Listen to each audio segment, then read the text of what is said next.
Hello, welcome to Love Food, Hate Money, a show where we talk about how much we love food and we prove it by spending all of our money on it. I am going to be your host, Jonah. This is co-host Courtney. Hi. And today we are drinking some drinks. What are we drinking today? We are drinking, well, you tell me what we're drinking. We can see how much you've practiced. It's wine. Yep. It's red. Big lump of knobs. It has juice. I'm trying to cheat off the label over there, but I can't see it from here. Thank goodness you're blind. Just tell me what you... I mean, it's red wine. What do you taste? Is it good? Do you like it? I do like it. It's sweeter, I think, than a lot of the red wines that we normally drink. Interesting. I would not classify this wine as sweet, but that's an interesting... It's definitely fruit-driven. But... Yeah, I guess maybe the sweetness is just the fruit. Yep. It is the Deep Sky Vineyards 2020 Fusion, which is 75% Cabernet Franc, 25% Cabernet Sauvignon. I like it. It's really good. It's really tasty. It's definitely more fruit driven. It's got dark fruit notes mostly, a little bit of dark red and black fruits. So like raspberries and blackberries and prunes, a little pruny. And then it's got a little bit of the pyrazine that you would expect from the Cabernet family. So it's got a little bit of like a cooked red bell pepper as a secondary note. Pretty tasty. I like it. A nice little perk for helping out at miscellaneous events, getting some Arizona wine. Yeah, if you keep bringing home as much wine as you have been recently, we're going to have to open a wine bar out of our apartment. That would only be moderately illegal. Well, it's free. Tips encouraged. Wink. Wink. Nothing but the tips, please. Oh, do we have any updates? I'm trying to think. Fazoli's is open in a second location next to Bass Pro Shop, everyone. We're going to go eat. Donnie wants to go eat Fazoli's with us. He's never had it. Oh, that's shocking. I think it's right up his alley, though. I don't know if it's up anyone's alley. Might be up someone's back alley.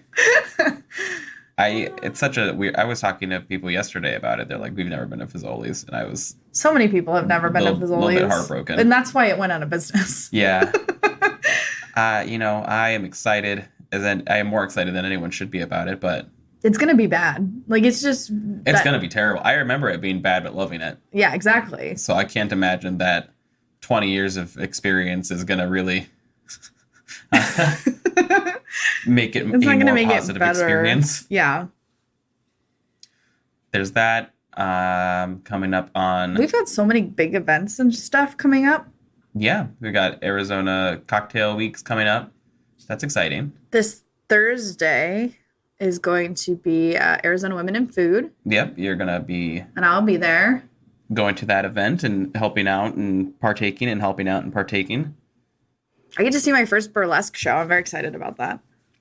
There's nothing that screams Arizona Women in Food like burlesque. And I will leave that hanging where it's at and just let the people that know. If you know, you know. And then the Arizona... Start spreading the news. Arizona Wine Growers Festival situation that's coming up at the end of March. Yes, Arizona... I think it's the Arizona Wine Growers Association that's putting it on, but it's their annual Arizona Wine Symposium thing over at Steel Indian School Park. That should be some fun. So if you're going to be at any of those events, hit us up. Let's hang out. Let's meet up. We will do the events with you. That's fun. Drink too much together. Yeah. I mean, I'm going to probably work on my spit game. Yeah, honestly. Yikes. Big oof. So today we're talking about... Grocery stores. Because those have food too, allegedly. Well, it's one of those things that we all have to face every week, at least. Not we. I mean, not everyone. There's some people that don't have to shop at grocery stores. We envy those people. What is that like? I want to know. I've only worked with one person who is like the full-on quintessential, doesn't know how much a loaf of bread costs. And that was fun. It's funny you mention that because that's kind of what got me on to this topic was I saw a TikTok that was talking about how this mom wanted to like make cookies for her son and like put them in his lunch every day. But it's cheaper now to just buy pre-made cookies because ingredients have gotten so expensive. Right. I feel like it's always been cheaper to buy the pre-made cookies. I want think to it know depends on what your quality you're looking for. I guess. I can't ever imagine a time where it was cheaper, the eggs and the butter Well, alone. probably not in our lifetime. No. So unless this woman is 100 years old and like my sweet angel baby needs his Chips Ahoy instead of his homemade Toll House chocolate chip cookies, like I get the idea of it, the gist of being like, it's sad that we have to substitute in these pre-made cookies, but also it's always been the cheaper option. Unless she was saying that it is just outside of the realm of possibility to do the homemade now. Well, it's for the person specifically, they were saying like their budget would not even allow them at this point to do what they would have preferred to do, because you also have to factor in your time and the cost of that as well. I don't think there's a single home cook that costs out time. That's a very restaurant thing. If I did, we'd be very poor. The amount of time, well, we don't charge for your labor. You're on salary. $2 an hour, baby. But it got me thinking about like what grocery stores are better in terms of like prices, and also like what you think about when you pick like, this is my grocery store. Sure. The Venn diagram of important grocery store thingies. And I think there's like 4 key things that like make a good grocery store, and that's price, quality, proximity to where you live, and then selection. Yeah. And we weight those differently, though, I would say. Really?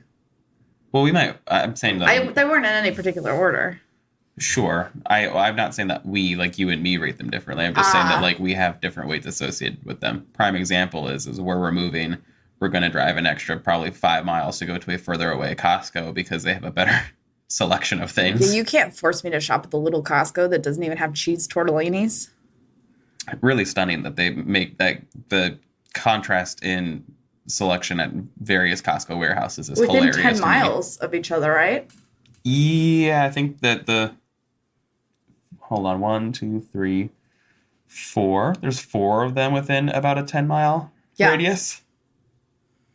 Oh. And they all have wildly different selections and sizes. The little one is the worst one, though. Yeah, that one was terrible. Did you know that the Bitchin' Sauce Company is making a buffalo-flavored Bitchin' Sauce? Ooh. I'm excited. I hope our Costco gets it. I don't even know if it has the Chipotle one anymore. I don't think it has it anymore right now. So you have to buy like the tiny one from the regular grocery store that's like 4 times more expensive. Which gets to our topic on cost. Yeah, so this is a weird one to me because I think in different states, different grocery store chains like rank differently on price. Because I distinctly remember when I was in New York, we went to Trader Joe's because that was the most affordable grocery store in that area. And when I think of Trader Joe's out here, guys, I know this is an unpopular opinion. We're going to piss everyone right off. I really don't like Trader Joe's. They have great flour selection and their cheese selection is really good. Yeah, their cheese selection is good, but it's also low priced. Like you could go to an actual cheese boutique shop and get. No, I would say their prices are pretty good. Yeah, I think that for me, Trader Joe's doesn't sell ingredients; they sell snacks. It is a like snack I go store in there and I'm like, I can't cook with any of this. It's just you cook what it is already. Right, and they do have their produce section, but at that point, go to any other store for their produce. I was also surprised by how much like plastic and stuff was on a lot of the produce the last time we were in there. I mean, that stuff hasn't bothered me since we visited Japan. That's fair. But I would say, like, for me... I'm not saying that overusing plastic is good, but there's, like... if you want to talk about packaging game... They're like, each individual grape comes in its own bag. Every grape gets cello wrapped, and then the entire bunch gets cello wrapped, and then those cello are sold in another plastic bag, and it's just... And then we're going to put a bow on it. And it's beautiful, but whoa. No, I think the funniest one to me was seeing the individually wrapped bananas. That was when wild. We were in Japan. They had individually wrapped almost everything. Like, the grapes is an exaggeration. Yeah. But really, the bananas, the potatoes, the... what else was there? Apples, oranges, anything that you would usually just pick up and eat. And, like, you could eat the skin or not eat the skin. Obviously not oranges specifically. Courtney loves to eat orange skin. That's her number one. She I was thinking apples and pears when I said that, but... If you give her a navel orange, she just chomps right on through. I will eat the whole thing like an anaconda. Yeah, I'll just put the whole thing in my mouth. She's, I'm working on my spitting. She's working on her swallowing. Oh, God. We're really making strides in 2023 to develop ourselves. So that one's a hard one for me. I was thinking about, like, there's kind of a couple different categories that grocery stores fall into. Like, you have your, like, big chains, like your Kroger or Fry's. Those are the standard grocery, I would say. That's your if you picture a grocery your store. Albertsons, your Safeways. I can't talk today. I've used all my words. It's really helpful. Thank you. Guys. This is a podcast, Jonah? Stop. No, it's not. Where am I? Guys, grocery games is that category of grocery store. If you can play, or a supermarket, sweep!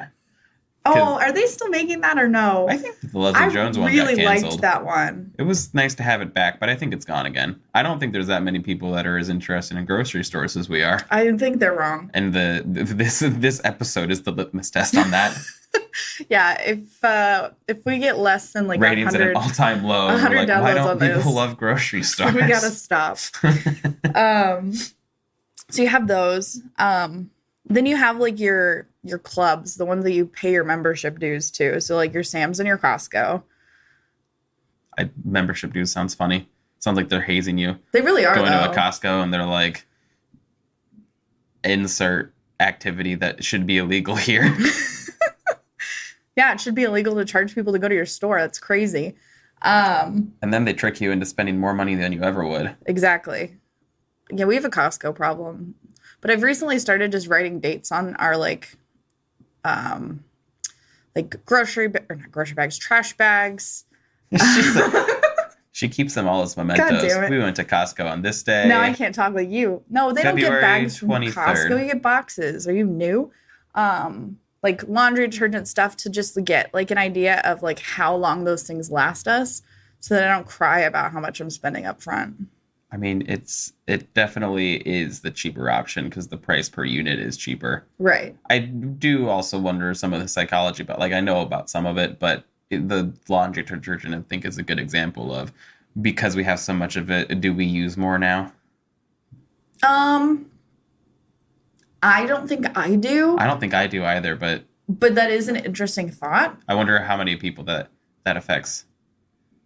I do that with the onions, though. When I bought that 10-pound bag of onions, I was like... Yeah, you're just using... Well, I'm going to put 2 onions in this. Yeah, I mean, we like onions a lot, and they have a relatively short shelf... Also, the Costco onions, they be burning my eyes. Yeah, they get them straight out of a... They're funky. And also, I was not impressed with their garlic, but I think I might try to buy it one more time. So forgiving. The next category would be like the international grocery stores. Sure. So for us, we have a lot of local ones, and then we do have H Mart, which is a chain that's in a couple states now. Mm-hmm. H Mart is not my favorite. I think it's really expensive, but their produce is always really good. It's the prettiest and most easily approachable for the middle-class white folks that get squeamish about going to an international market. Oof. And they have a good selection of things. I really appreciate like the different cuts of meat that they carry. I can go in there and buy a whole pork belly, which is my jam. She's done that multiple times. I can't stop, won't stop. But I feel like generally speaking, like their Some condiments. People have ice cream in their freezer. We just have a pork belly that takes up the entire thing. Just kind of stares at us. Well, you won't buy me a chest freezer as a coffee table, and that's a you problem. If we had an outlet in the floor, I would do it yesterday because I think that's the funniest thing in the world. And we can gussy it up like my grandparents' one. Put a little quilt thingy on. Yeah, put a little like blanket over it. Yeah, that'd be cute. It's part of the decor. Maybe when we get rid of the piano, we can put in a chest freezer. If anybody wants a piano, please reach out. It's a family heirloom, an Ellingson heirloom, but we have decided that after renting for 6 to 7 years, it's not the most responsible. You can't just have a piano. The other type of like international grocery store, I think, is like the it's weird saying international when you live in Arizona and you border Mexico, but like the ranch markets, and other type of like Mexican grocery stores. Mm-hmm. I think those ones are really fun. We don't have any near us that I know of. I haven't shopped at them very often. There were more when we lived in Mesa. Yeah, there's not a ton of them over here in part of town we live in. Yeah. We don't shop at them. That's probably the category we go to the least often. Yeah. No, there's a category we go to least often. My favorite Circle grocery K. store. What else do you need? What else do you need? My favorite grocery store, and we've never really lived that I grew up going there, but we've never lived that close to it, is Lely Asian Market. Sure. Which I would go on to find out or become friends with the daughter of the owner. Also, that's an international market, not an Asian market. That's right. Because they didn't have all of that, like Eastern European stuff, though, when I was growing up. That's fair. Their selection continues to grow, which is why it's my favorite grocery store. And they also have all of the produce that none of the Western grocery stores carry, which is so irritating to me. I also have to say that Western grocery stores and their international aisle is so disrespectful to me because they carry the worst versions of everything. They carried like the most easily accessible version of it, which is pretty arguably going to not be the best one, but it's definitely the one that King of Fries and Albertsons are like, this will appeal. This is enough. It's upsetting to me. And I think it's really funny when people are like, oh, America's a melting pot. But then you go in our grocery stores and you're like, is it? Is it though? Yeah, there's a lot of different types of mac and cheese, which is good melting. And then the other category of grocery store is the quote unquote healthy grocery store. So like the Whole Foods. Oh, the ones that specialize in the organic and things like that. I think even Trader Joe's might fall into that category more than like the standard grocery store. Because they really tout like the organic and like the they cater to a lot of different types of eating and diets. And then Sprouts, which is a local chain out here. It started in Chandler in 2002. I read that this morning. Yes. You didn't know it was local? I knew it was local, but I didn't know it started in Chandler, and I didn't know when. Yeah, I think if you go online, that one is, it's the one next to my parents is the first Sprouts. Yeah, I think that one is store number one because they've all got numbers on them like a... do they? If you, in their app, because I used to use the app for the one we were next to, I think is like the 12th one. That's funny. I think Sprouts is good for produce. And good for produce. It. Their bulk section is a little overpriced across the board, I feel like. When we went there, like their beans and their rice and other bulk grains and things all seem to be a little bit more, you're paying a bit more. I think most of it is supposed to be organic, though. That's the whole thing. Sure. But my problem is that I know I can go get bulk at Winco. Yeah. For like a third of the price. That being said, Winco's I feel like they petered out. I feel like Winco's are popping up left and right, and now they've lost their steam. Well, I think they just it's like they capped out here in Arizona. They went, nah, we're done building these. I'm trying to think. I only know of 2. I can picture 4, and they're all out in the suburbs. So. Used to be a diehard Winco fan, to be honest. Like when we lived next to one.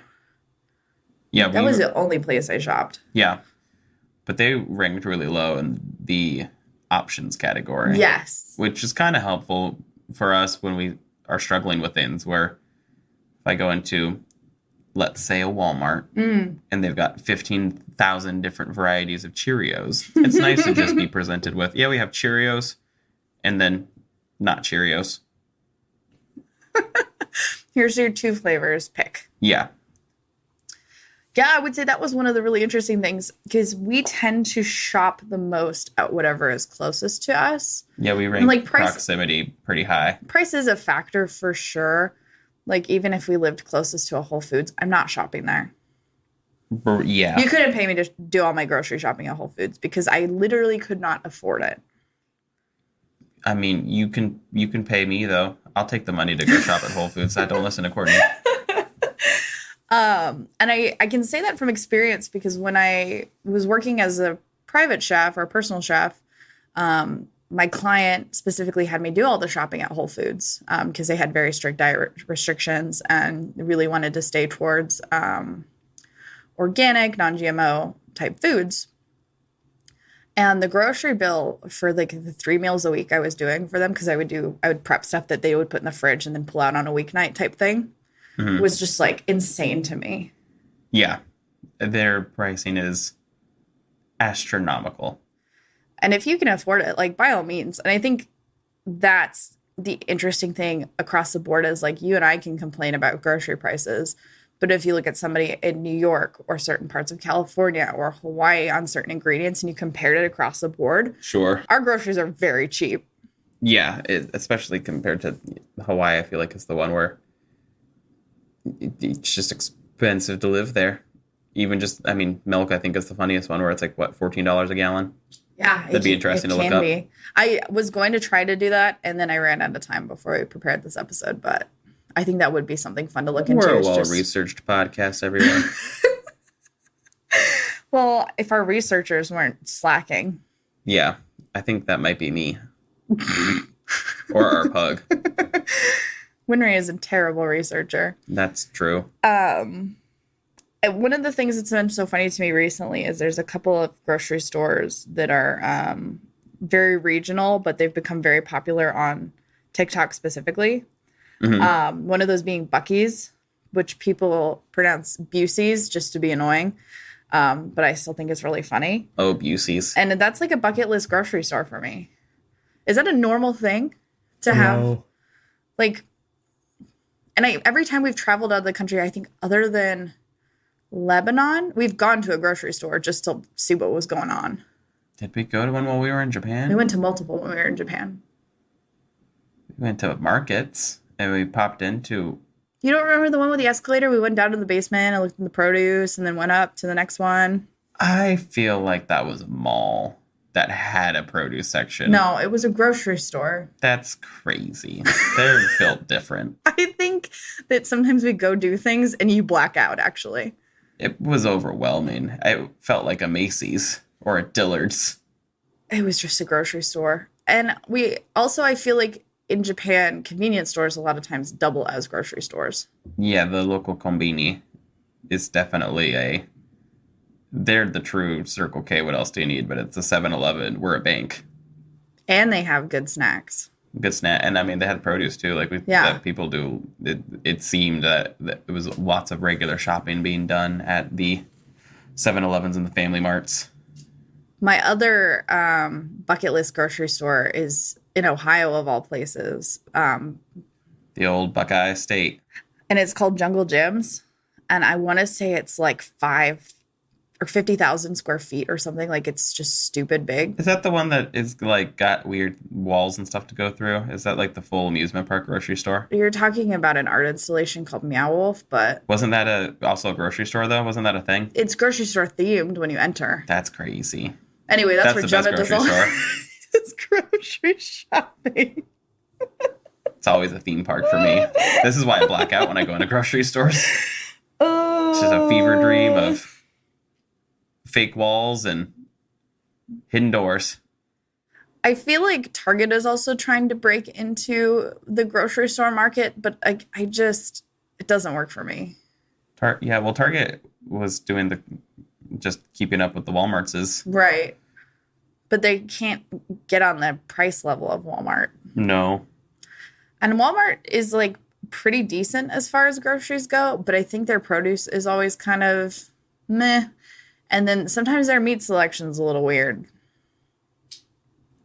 Grocery stores, I don't know if there's like a proper butcher in a Walmart. So right. That entire setup for that section specifically at a Walmart is interesting because, I don't know how much of the actual hands-on butchery they're doing inside of fries or bashes at this point anymore. Right. I do see the people working back there. It's not like Costco. I feel like Costco does more of it than most places. Of the actual fab. Yeah.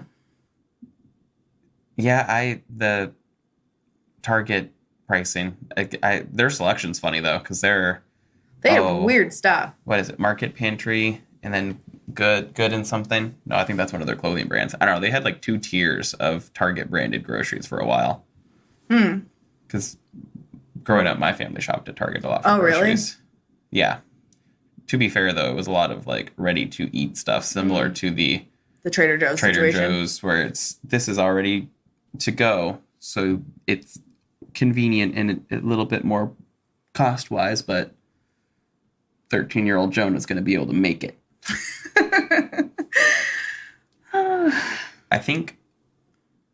I mean, it's funny because we have our favorites, but they're in phases. Yes. For the grocery stores. Like, we used to go, I mean, you haven't even mentioned this one in this part of the program, but the blood orange soda place, we were just talking about it. Fresh and easy. Fresh and easy. Guys, I will never get over the fact that they opened so many fresh and easies and then closed them all within like 3 years. Yeah, there are fresh and easies everywhere in Arizona. And then they went, this is fresh and not so easy.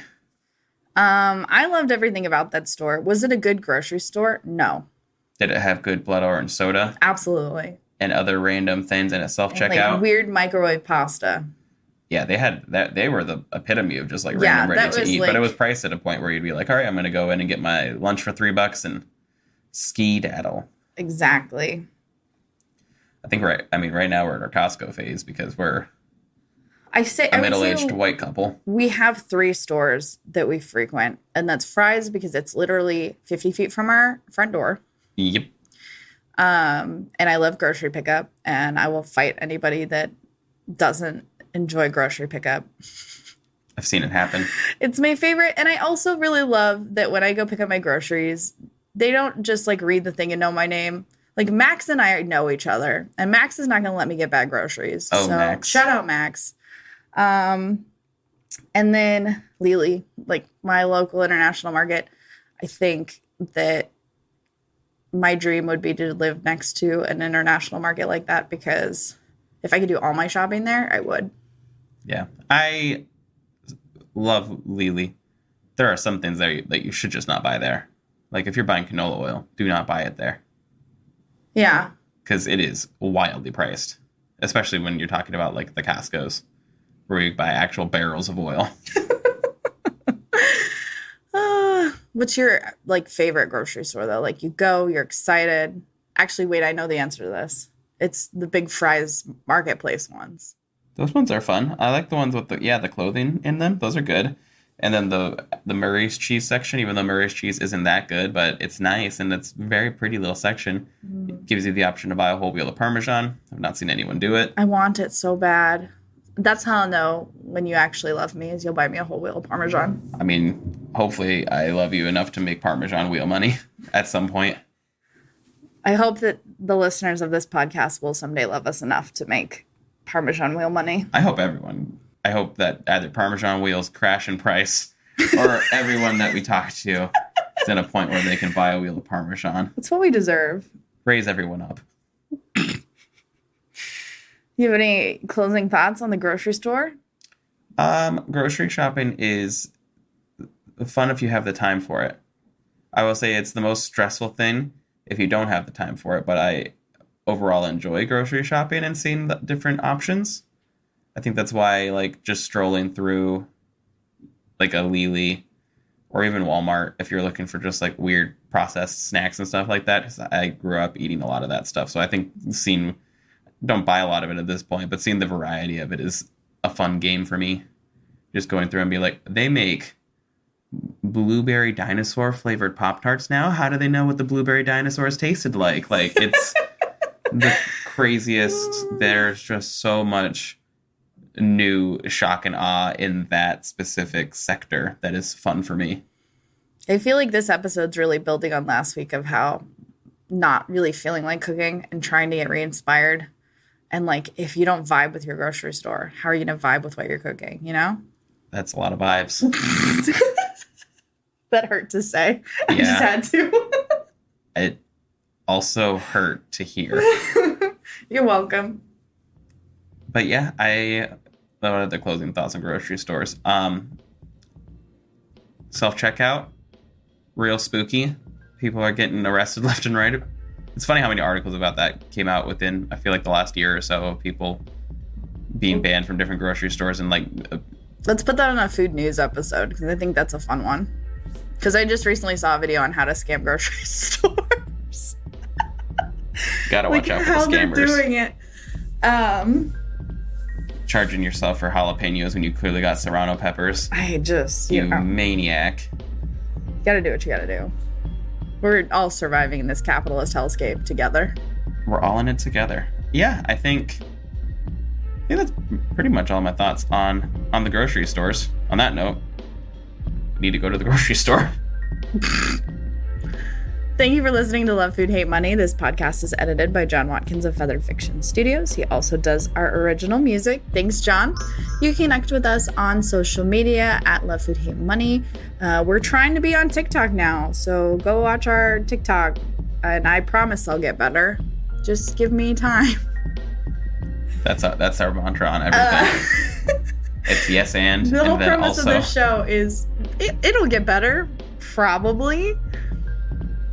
Stay tuned for stuff that we're working on in the future. We're in the process of getting ready to move in the next month, and everything keeps breaking around us. So we're trying to claw our way through March, and then, our cars are breaking and we're moving, and there's all the different events that are industry related that we're trying to make face at and go hang out and see people, and then also trying to feed our dogs. Yes. Hopefully we'll be back to doing more interviews in a couple weeks. We're hoping in our new place to have room to actually have people over, so that'll be cool. Hopes, baby. Hopes and dreams. Thank you very much, everybody. Bye. I made a mess.